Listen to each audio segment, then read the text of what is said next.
doing today? It's Anthony Gangi, host of On the Line. Guys, this is the end of our three-part series on being firm, fair, and consistent. We did being firm, we did being consistent. All we have left is being fair, and that's today's video. This should be real quick, but this is very, very important. Because when you're not level, when you're not balanced in how you deal with the inmate population, it opens up a door for a whole host of problems, including undue familiarity.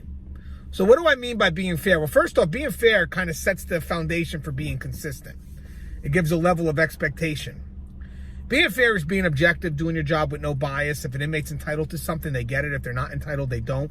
And you don't treat any inmate different than the next. There is no special treatment.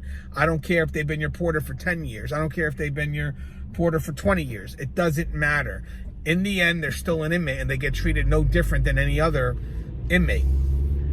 Sometimes inmates will use a level of closeness, like being a porter for you for 10 years, as a way to try to garner favor. And I'm using the word favor because they'll try to use it on you to break away from you being fair, from you being consistent. They'll say, hey, you know what, Gangi, only for you I'll do this. Or Gangi, I'll do you the favor this time. What that's meant to do is make you feel obligated. And what we do when we feel obligated is we look to lift that obligation. And that's when officers wind up crossing that level of being fair into a level of technically being undue. And what happens here is the inmate starts collecting leverage, and that's kind of how that game of down in the duck is employed. Being fair is advice that you should never overlook. Being fair will save your career many times over. Again, it sets a level of expectation for you. It sets a level of expectation for them.